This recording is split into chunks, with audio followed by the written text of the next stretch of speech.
유다가 바벨론의 포로로 끌려간 지 70년이 지났습니다. 하나님께서 선지자들 통해서 약속하신 70년의 시간이 흐른 것입니다. 그런데 놀랍게도 하나님께서는 페르시아의 왕이었던 고레스를 움직이셔서 하나님께서 약속하셨던 이 70년 만에 이스라엘 백성들을 다시 예루살렘으로 돌려보내십니다. 그렇게 바벨론으로부터 예루살렘으로 5만 명의 이스라엘 백성들이 다시 돌아왔습니다. 하나님의 말씀대로 또 하나님께서 계획하신 대로 일들이 진행되고 있습니다. 이제 하나님의 놀라운 능력 또 하나님의 영광이 나타날 법도 한 그런 시대, 그런 시간이 되었습니다. 그런데 안타깝게도 이들이 예루살렘에 돌아와서 하려고 했던 성전 재건은 다양한 방해로 인해서 무려 16년 동안 멈춰서 있게 됩니다. 분명히 바벨론으로부터 하나님의 비전과 소망을 품고 예루살렘으로 돌아왔습니다. 그렇게 돌아온 이들의 현실은 그 꿈을 이룰 수 없는 환경, 그리고 그것으로 인해서 중단된 하나님의 비전과 사역이었던 것입니다. 비전이 좌절되어서 변해버린 이들의 삶, 여러분 어떠했을까요? 분명히 꿈과 비전을 가지고 이곳으로 돌아왔는데 70년 만에 그렇게 고대하던 하나님의 뜻과 하나님의 소망을 가지고 다시 예루살렘에 왔는데 그야말로 멈춰버린 일상, 그야말로 멈춰버린 이들의 하루, 멈춰버린 꿈, 멈춰버린 비전. 그 가운데서 이들이 할 수 있는 것은 그저 주어진 하루를 살아내는 것에 급급해진 그런 일상이었을 것이라고 하는 것이죠. 저는 이러한 멈춰버린 일상, 그리고 그래서 답답해 마지못한 인생을 살아갈 수밖에 없는, 겨우겨우 주어진 하루를 살아갈 수밖에 없는 이 이스라엘 백성들의 모습을 보면서 우리가 잘 알고 있는 그 빅터 프랭클이 쓴 죽음의 수용소에서에 나오는 수감자들의 모습이 떠올랐습니다. 빅터 프랭클은 수감자들의 모습을 이렇게 묘사합니다. 사실 수용소에서도 긍정적인 무엇인가를 얻을 수 있는 기회가 분명히 있다. 하지만 대부분 그것이 기회인 줄 모르고 그냥 지나쳐버린다. 그렇게 수감자들은 좌절 속에서 잃어버린 과거만 회상하다가 그냥 그렇게 끝이 난다. 마치 죽은 자와 같은 삶을 살아가게 된다라고 묘사하는 것을 저는 볼 수 있었습니다. 여러분 사실 그렇습니다. 우리가 세월이 쌓여갈수록 이렇게 하나님 믿고 예수님을 따르는 그리스도인들의 인생에 있어서 세월이 쌓여갈수록 은혜의 이야기가 쌓이고 하나님과 함께 만들어가는 이 비전의 스토리가 쌓여간다면 참 좋을 텐데 변하지 않는 그 현실의 어려움으로 인한 낙담, 또 그렇지 않습니까? 유년 시절에 꿨던 꿈들이 청소년기를 자라면서 작아지고, 어렸을 때는 모두가 막 대통령, 세계 정복이 꿈이잖아요. 그런데 청소년기를 지나면서 모의고사 몇 번 보면은 좌절되어지는 꿈들. 그렇게 청년의 시기를 지나면 그 꿈마저도 현실적으로 변합니다. 그리고 어느 정도 시간이 또 지나면 이제는 그것마저 사라진 채 그냥 오늘을 감당해내기에 급급한 채로 우린 그저 하루를 살아내기 바쁜 그런 삶을 살아갈 때가 참 많습니다. 그야말로 그 어린 시절 가졌던, 또 그 꿈 많고 열정 많던 시절 가졌던 비전은 어디 있는지 멈춰선 채로 살아가게 되는 우리의 모습을 발견할 때가 참 많습니다. 분명히 포로 생활로부터 해방되었지만 여전히 포로처럼 살아가는 것, 그것이 바로 오늘 이스라엘 백성들의 모습이었고, 어쩌면 오늘 하루를 정신없이 살아가는 우리의 모습이 비슷할지도 모르겠습니다.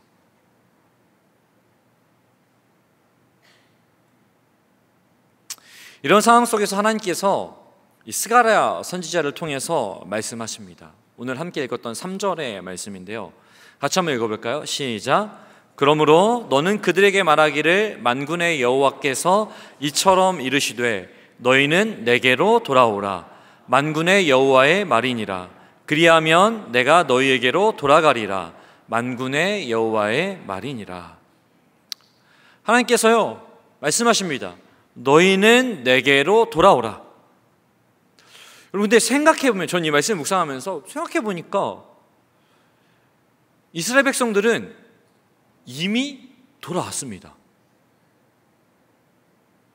그렇지 않습니까? 바벨론에서 예루살렘까지 상당히 먼 거리이지 않습니까? 하나님께서 주신 말씀을 따라서, 명령을 따라서, 또 하나님께서 주신 비전을 따라서 5만 명이나 되는 사람들이 바벨론으로부터 예루살렘까지 돌아왔습니다. 그런데 보셨잖아요. 아무런 일도 일어나지 않았습니다. 하나님의 역사, 하나님의 능력이 막 나타나는 것을 보지 못하는 것입니다. 그런데 뭘 더 돌아가야 되는가? 라고 하는 질문이 던져질 법도 하지 않습니까? 바벨론에서 예루살렘으로 올 때만 해도 믿음으로, 그리고 하나님의 비전에 대한 소망으로 그 먼 길을 이스라엘 백성들은 걷고 뭔가를 타고 이렇게 왔을 것입니다. 엄청난 어떤 믿음과 결단을 가지고 돌아온 것 아닙니까? 여러분 생각해 보세요. 바벨론에서 70년을 살았습니다. 70년의 세월이 지났다고요. 70년 동안 아마도 그곳에서의 생활이 안정되고 또 어느 정도 정착되었을 것입니다. 뿐만 아니라 70년의 세월이 흘러버렸기 때문에 예루살렘이 어떤 곳인지, 예루살렘에 가본 적조차 없는 사람도 있었을 것입니다. 예루살렘을 기억하는 사람들은 백반이 성성한 사람 몇일 수도 있습니다. 아니면 아주 어렸을 때 기억 정도로 남아있는 사람들이 있을 수도 있습니다. 그럼에도 불구하고 하나님의 약속과 믿음 하나 가지고 예루살렘까지 온 사람들이에요.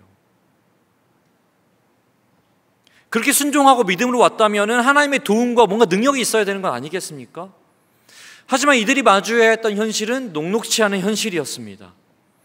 그러다 보니까 이들의 비전은 점점 희미해져 가고 점점 눈앞의 현실이 크게 보일 수밖에 없었을 것입니다.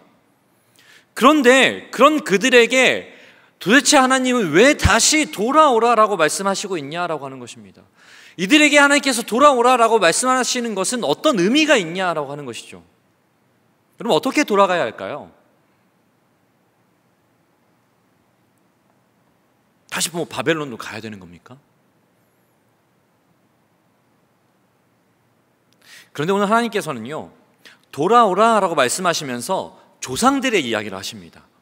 함께 읽었던 4절에 보면요, 하나님께서 이렇게 말씀하십니다. 너희 조상들을 본받지 말라. 옛적 선지자들이 그들에게 외쳐 이르되 만군의 여호와께서 이같이 말씀하시기를 너희가 악한 길, 악한 행위를 떠나서 돌아오라 하셨다 하나 그들이 듣지 아니하고 내게 귀를 기울이지 아니하였느니라. 여호와의 말이니라. 하나님께서요, 조상들을 본받지 말라라고 말씀하십니다. 비전을 상실하고 멈춰선 이스라엘 백성들은 어떤 길을 가고 있었습니까? 조상들의 길을 가고 있었어요. 조상들의 길이 어떤 길입니까? 4절에서는요, 악한 길, 악한 행위라고 말씀하십니다. 구체적으로는요, 예레미야 2장 13절에 이 이야기가 되게 잘 나타납니다. 예레미야 선지자를 통해서 하나님께서 이런 모습을 두 가지로 딱 요약하시는데요, 우리 예레미야 2장 13절을 함께 읽어보도록 하겠습니다. 시작.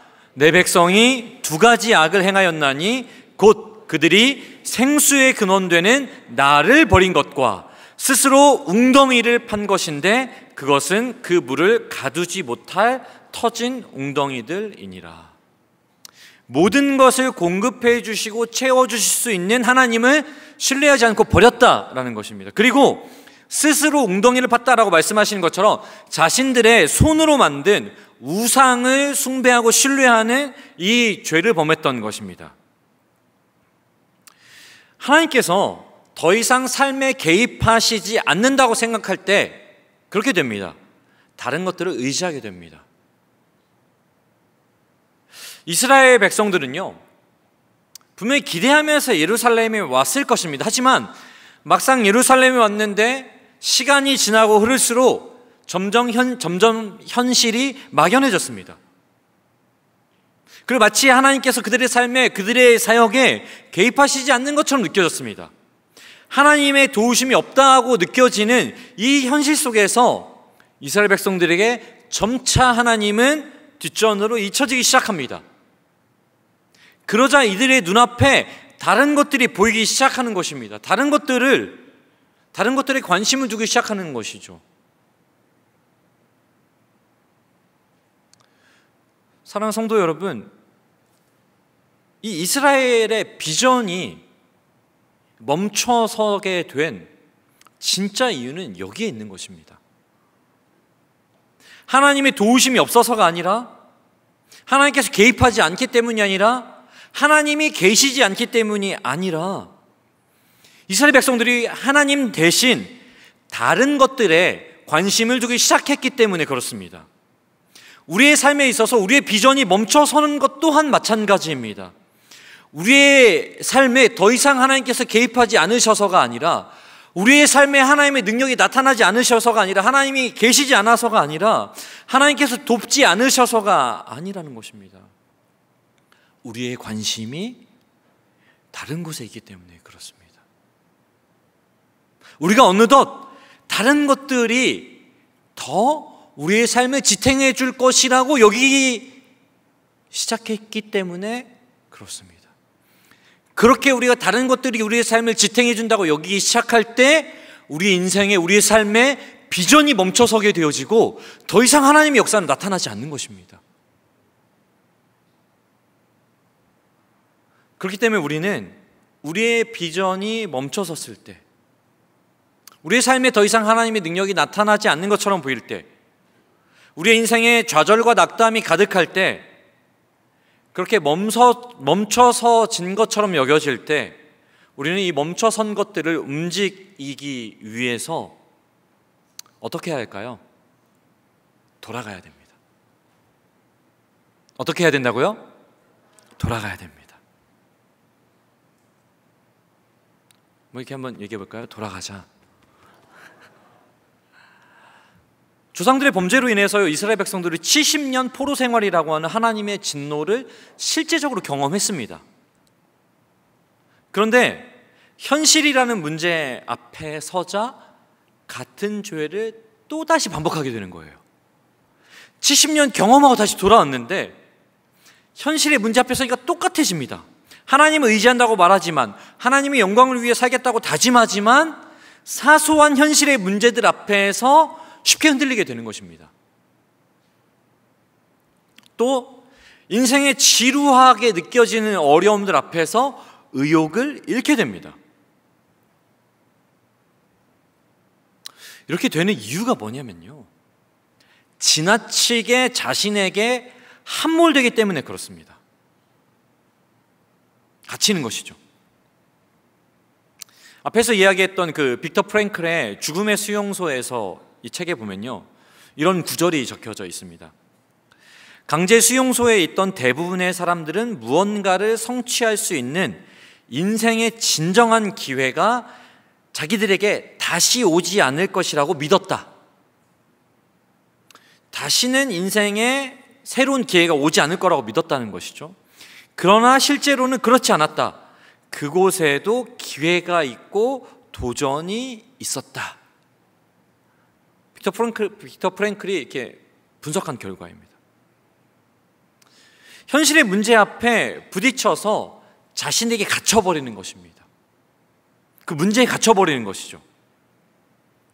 그러니까 그렇게 갇히니까 그 수용소가 진짜 수용소가 된 것입니다. 수용소가 수용소라서 수용소가 아니라 갇히는 것이 아니라 수용소에 갇힌 자신의 이 현실에 갇히니까 그것이 진짜 수용소가 되는 것이죠. 빅터 프랭클은 수용소에 있었으나 거기에 갇히지 않았다라고 하는 것을 이 책에서 읽게 됩니다. 그래서 이 책의 그 챕터 중에서 사소한 것에서 느끼는 상대적인 행복, 사소한 것에서 느끼는 상대적인 행복이라고 하는 그 부분에 보면 이런 내용이 나옵니다.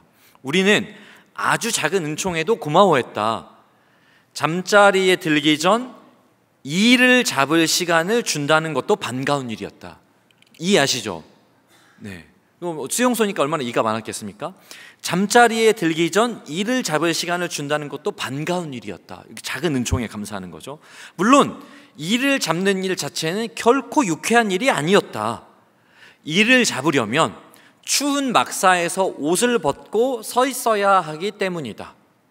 그럼에도 불구하고 우리는 이를 잡는 도중에 공습 경보가 울리지 않아 전등불이 나가지 않았다는 사실에 감사했다. 만약 이 시간에 이를 제대로 잡지 못하면 하룻밤의 절반을 꼬박 깨어 있어야 하기 때문이다. 여러분, 이렇게 정신승리처럼 보이는 사소한 감사, 작은 은총에 감사하는 것조차도 삶을 바꿔놓을 수 있습니다.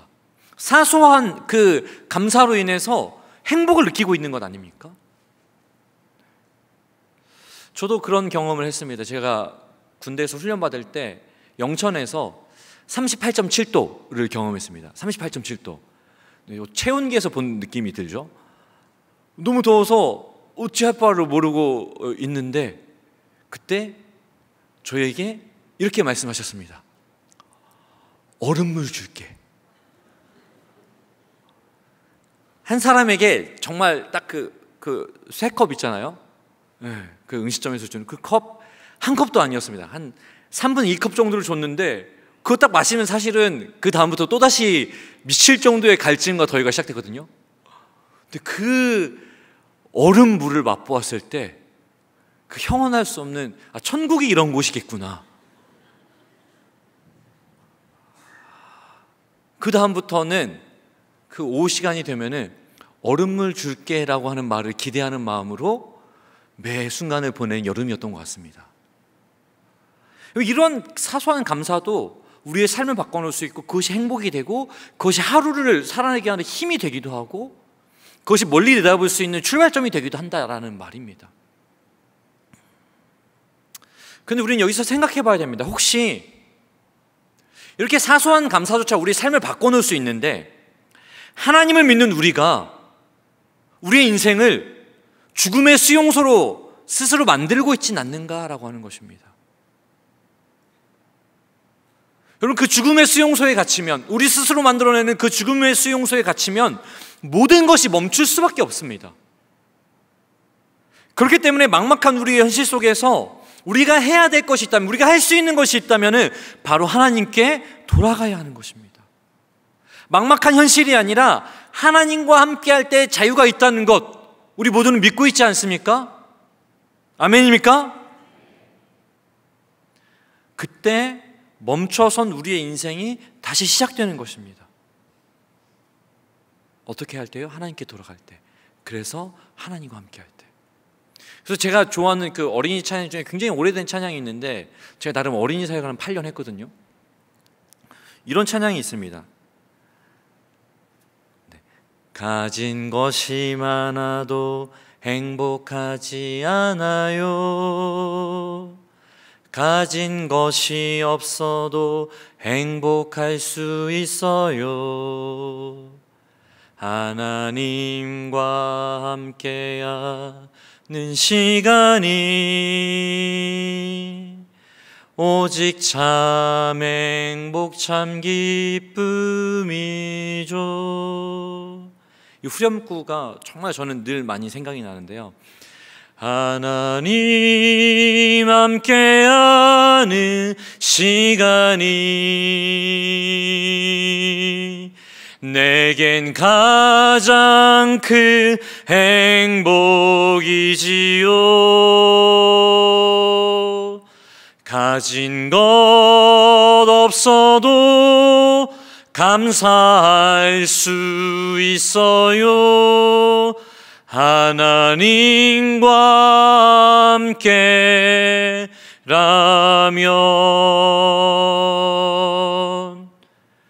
우리의 상황과 우리 형편이 중요하지 않습니다. 하나님께 돌아가야 됩니다. 왜 그렇습니까? 하나님과 함께라면. 하나님과 함께라면 그때 우리는 우리 자신이라고 하는 수용소에 함몰되거나 현실이라고 하는 그 수용소에 갇히지 않게 되기 때문에 그렇습니다.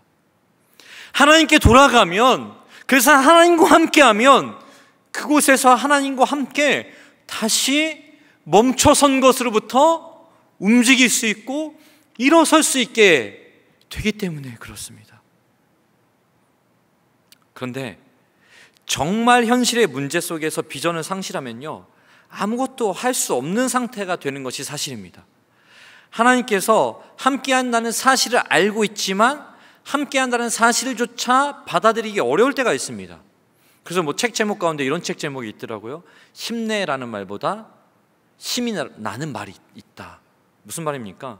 힘내라는 말이 위로가 되지 않을 때도 있다는 말입니다. 실제로 힘내라는 말이 부담스러울 때도 있습니다. 왜 힘 없는데 힘내라고 자꾸 그러냐고 뭐 이런 말 하잖아요. 그런데 오늘 말씀을 보면요, 멈춰선 우리의 인생을, 멈춰선 우리의 비전을 다시 움직이게 하기 위해서 너무 중요한 사실이요, 하나님께 돌아가야 되잖아요. 근데 더 중요한 사실이 여기에 있습니다. 하나님께서 돌아오십니다. 그래서 하나님께서 우리를 부르시는 것입니다. 너희는 내게로 돌아오라, 이렇게 말씀하시는 이유가 있어요. 하나님으로부터 돌아섰다고 막 책망하시는 게 아니에요. 내게로 돌아오라 하시면서 하나님께서 그리하면이라고 말씀하십니다. 그리하면 내가 너희에게로 돌아가리라. 사랑하시고 기다리시는 그 하나님의 마음이에요. 수용소가 아니라 자유를 주시기 원하시는 그 하나님 아버지의 사랑의 마음입니다. 그래서 16년 동안 아무것도 하지 않은 채 멈춰져 있었던 이스라엘을 하나님께서 불러 깨우시는 것입니다. 돌아오라, 그리하면 내가 돌아가겠다라고 말씀하시는데, 근데 한편으로 생각해 보면 그렇습니다. 아니, 기다리고 계시면서 뭘 깨우시는 거냐고, 내가 먼저 뭘 해야 되는 거 아니냐고 이렇게 말할 수 있습니다. 그런데요, 1절에 보면요, 다리오 왕 제2년 8째 달에 여호와의 말씀이 이도의 손자 베레가의 아들 선지자 스가랴에게 임하니라. 여호와의 말씀이 스가랴에게 임하니라. 하나님의 말씀이 임했습니다. 무엇입니까? 하나님께서 먼저 말씀하시는 거예요. 하나님께서 먼저 멈춰서 잠들어 있는 것 같은 이스라엘 백성들을 불러 깨우시는 겁니다. 직접 깨우시는 겁니다. 말씀이 임하였습니다. 말씀으로 깨우셨습니다. 멈춰선 것들을 움직이는 것이요, 우리의 힘만으로는 어렵습니다. 하나님께 돌아가는 것이요, 우리의 힘만으로는 어렵습니다. 하나님께 돌아가려고 해도 돌아갈 힘도, 방법을 찾기 어려울 수도 있습니다. 그렇게 연약한 우리에게 하나님의 도우심이 절실하잖아요. 그런데 하나님께서 오시는 거예요. 그래서 이사야 선지자를 통해서 우리에게 약속하신 것이 있습니다. 우리가 너무나 좋아하는 말씀인데 이사야 9장 7절에 이렇게 말씀하십니다. 그 정사와 평강의 더함이 무궁하며 또 다윗의 왕자와 그의 나라에 군림하여 그 나라를 굳게 세우고 지금 이후로 영원히 정의와 공의로 그것을 보존하실 것이라. 같이 읽겠습니다. 시작. 만군의 여호와의 열심히 이를 이루시리라. 아멘. 이사야 32장 37절에 똑같이 말씀하십니다. 만군의 여호와의 열심히 이를 이루시리라. 하나님의 열심입니다. 하나님의 열심이 멈춰선 우리를 움직이시는 것입니다. 돌아오라 하시면서 그리하면 내가 돌아가리라 하시는 것은요, 완전한 회복의 약속입니다. 내가 준비하고 있다, 그러니 반응해라. 무엇보다 하나님의 열심은 돌아오라라고 외치는 데에서 끝나는 것이 아닙니다. 결국 하나님께서 일하시는 것입니다. 어떻게 해요? 이 땅에 오셔서 하나님께서 직접 십자가를 지시고 거기서 달려 돌아가시는 그 죽음조차 두려워하지 않는 사랑으로 하나님 일하시는 것이에요. 그렇게 죽어있는 것과 같은 우리를 깨우시고 멈춰선 우리의 인생을 다시 움직이게 하시고 어둠 속에 빛을 비춰주신 줄로 믿으시기 바랍니다. 박영선 목사님 쓰신 하나님의 열심이라는 책에 보면요, 이렇게 쓰여져 있습니다. 성서에 나타난 위인들은 누구도 위인으로 태어나지 않았다. 오직 하나님께서 열심히 만들어내신 작품들일 뿐이다. 지능과 같은 우리를 직접 빚으셔서 창조하신 하나님께서요, 오늘도 여전히 우리를 빚어가고 계시는 줄로 믿습니다. 열심히 하나님이 열심히 우리를 하나님의 작품으로 빚어가고 계십니다. 그 열심히 우리를 아름답게 빚어가시도록 하나님께 우리의 인생을 맡겨야 될 줄로 믿습니다. 이야기를 하고 마무리하려고 하는데요, 지난 7월에 우리 대청교구 450명의 청년들이요, 강원도 지역에 있는 14교회를 3박 4일 동안 섬기고 돌아왔습니다. 2019년 이후로 4년 만에 가는 국내 선교였기 때문에 모든 게 새로웠습니다. 선교 자체를 처음 해보는 지체들이 대부분이었고요. 그러니까 뭘 해야 되는지 모르고 어떻게 해야 되는지도 모르고 무슨 일이 벌어질지도 아무도 모릅니다. 그래서 어른들 축구전도 하겠다고 이렇게 전도지 들고 준비하는데 대부분 그 시골 지역은 젊은 분들이 70대시잖아요. 근데 이분들 축구전도 하겠다고 막 전도지 들고 준비하는데 막 사형리 있잖아요. 이걸로 막 준비하는데 저도 잘 이해가 안 되는데 그 어른들이 이해하시겠나, 그렇게 해서 교회 나오시겠나, 이런 생각이 들 정도였습니다. 제가 너무 걱정돼가지고 너 그렇게 해서 되겠니? 막 이렇게 제가 엄청 걱정을 했는데 하여튼 열심히 준비했습니다. 너무 감사한 것은 3박 4일 동안 하나님께서 그 전까지 계속 퍼붓고 막 산사태 나고 이랬던 비를 멈춰주셨어요. 그래서 농사일도 돕고 배수로도 파드리고 막 이러면서 너무나 좋은 시간을 보냈습니다. 물론 무더운 날씨를 견디기 쉽지는 않았고 엄청난 습도가 막 이 수도권에만 살던 청년들이 감당하기는 쉽지 않았습니다. 막 쓰러지고 막. 그래도 우리에겐 또 사명이 있었거든요. 지난 청년주일 때 여러분께서 그 플리마켓 많이 사주셔가지고 그 후원금 가지고 우리 선교로 간 거란 말이에요. 그것도 있고 계속해서 막 기도로 지원해 주시고 이러니까 잘하고 와야 된다는 사명감이 있었습니다. 그렇게 선교를 마치고 돌아왔는데 청년들의 간증을 들어보니까요, 이런 얘기들이 정말 많았습니다. 많은 지체들이 생각한 대로 계획한 대로 되지 않았다. 당연하죠. 근데 이게 중요합니다. 그래서 하나님의 은혜를 구할 수밖에 없었다. 그리고 정말 감사한 것은 동역했던 교회들에서 계속해서 연락이 오는 거예요. 한 분이 교회에 계속 나오기로 하셨어요. 또 어떤 분이 이번 주에도 교회에 오셨어요. 여러분, 우리의 계획, 우리의 생각대로 아무것도 할 수 없을 때요, 하나님이 열심히 나타나는 거예요. 우리 청년들의 선교도 마찬가지였습니다. 사랑하는 성도 여러분, 우리 인생이 오늘 멈춰진 것처럼 느껴진다면, 우리 삶 가운데 하나님의 역사가 멈춰선 것처럼 여겨진다면 우리는 하나님보다 다른 것들을 더 의지하고 있을 수도 있습니다. 그렇다면 그 자리로부터 우리는 돌아서야 됩니다. 그리고 하나님의 은혜를 구해야 됩니다. 내 힘만으로는 완전히 돌아설 수 없습니다라고 인정하면서 하나님의 열심에 기대어 은혜를 구해야 됩니다. 그때 스가랴 선지자를 통해서 주시는 또 다른 말씀, 우리가 정말 좋아하는 스가랴 4장 6절 하반절의 말씀인데요, 이것을 경험하는 삶을 살게 되는 것입니다. 함께 읽어보겠습니다. 시작. 이는 힘으로 되지 아니하며 능력으로 되지 아니하고 오직 나의 영으로 되느니라. 아멘. 힘도 능력도 아닌 하나님께서 우리의 삶을 통해 이루어 가시는 그 놀라운 손길, 놀라운 능력을, 그 빚어가심을, 그 하나님의 열심을 경험하게 될 줄로 믿습니다. 그런 삶을 사는 저와 여러분 될 수 있기를 예수님의 이름으로 축복합니다.